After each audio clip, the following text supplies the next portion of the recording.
for you, okay? Now, this is just my theory. This is the speculation, but the whole Charlie Kirk assassination, okay? I believe that Erika Kirk is a plant.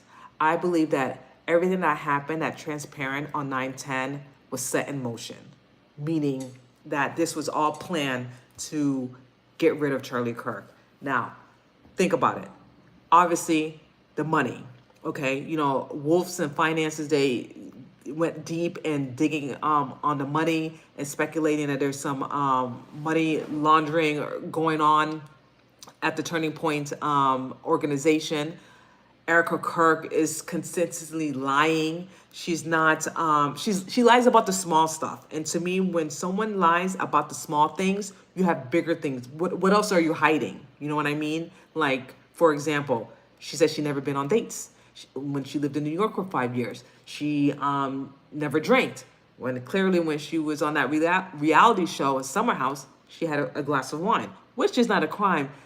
She was never at Fort Huachuca when she actually did a movie at Fort Huachuca, the November Renaissance. Little things like that makes me to believe that her meeting Charlie Kirk by Tyler Bauer was all staged. It was all a setup. Like it was like an arranged marriage, like the Clintons. You know what I mean? And maybe not for Charlie, because I believe, again, I don't want to put words in his mouth, but I speculate, that Charlie Kirk was really in love with Erika. Like he madly fell in love with this woman. And I feel like with Erika, it was just all about business. Allegedly. That all this setup was business. Because think about it. All she wanted is to be on reality shows. She wanted to be in front of the camera. She did a movie.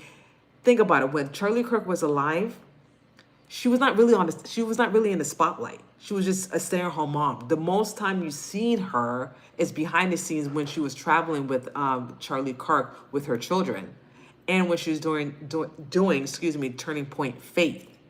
Other than that, Erika Kirk was in the back seat. Okay, obviously she was a stay-at-home mom. Now that Charlie Kirk is out of the picture and out of the way, you see her everywhere now. You see her in interviews, that book tour, doing everything. And the thing that really disturbed me, two things actually, is one, the M-Fest, when she invited Ben Shapiro, when Charlie Kirk never liked Ben Shapiro. Were they cordial with one another? Yes, but they were not best friends. They were not buddy-buddy.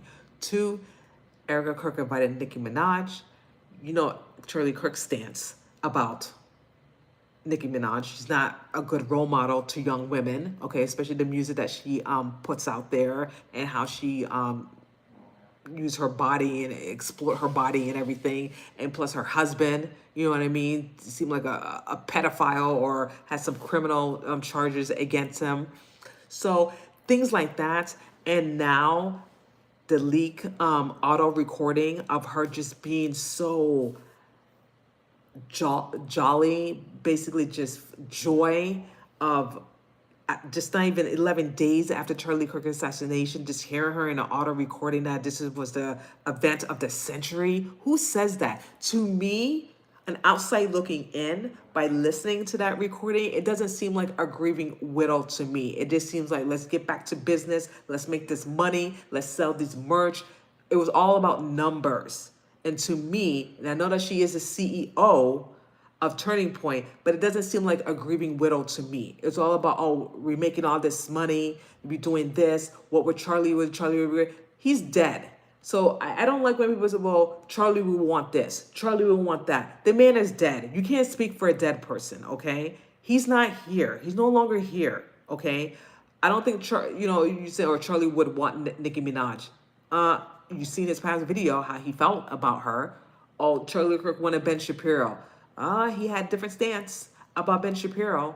So I don't believe it's all about the pro-Israel. I think that's part of it. I think it was that, how he wanted to, how he felt about pro-Israel and the money. I feel like I said, and I keep saying this, that Charlie Kirk found something out that was very disturbing and that he wanted to unlock what was happening, and they got to him. They realized that he could not be controlled. They realized that we can't control this guy.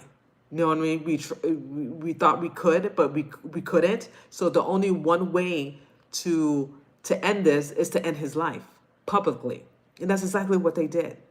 And everyone that was involved in this, they got what they want. But the funny thing is, everything is what's the word? Rattling. Okay, everything is falling apart. Things are coming out to the light. So everything that was hidden in the dark, you guys, things are coming out.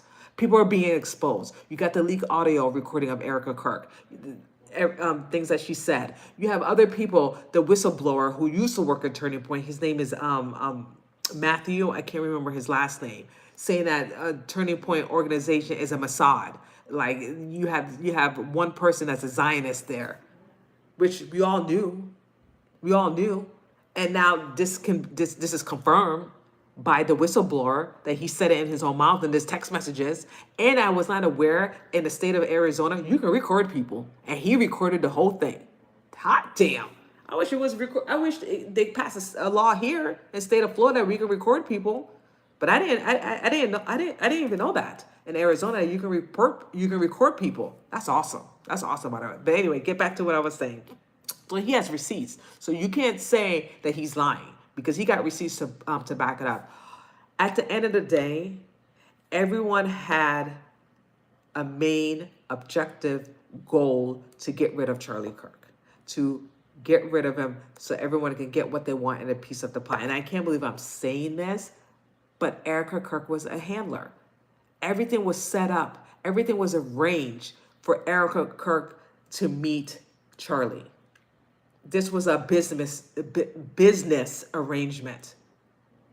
And I don't think that Charlie knew. When you're so deeply in love, like deeply in love with someone, you have blinders. Your blinders are off. You can't see what's really happening. And maybe he didn't see it. Maybe he didn't see what was happening. Maybe he didn't really know who really was Erika Kirk was until it was too late. Maybe he did. I don't know. But we are going to get to the bottom of this, you guys. We are going to get to the bottom of this. But let me know what you think of what I just said. And again, I don't want to go into conspiracy theories, but to me, everything that's unraveling is making more sense now. With the money, with Erika, the recording.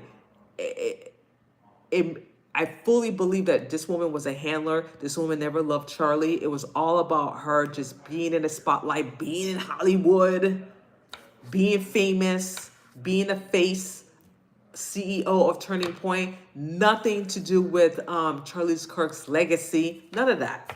I don't see it. I don't see it at all. But anyway, you guys, let me know what you think, what I just said. Thanks so much, and I will see you guys next time.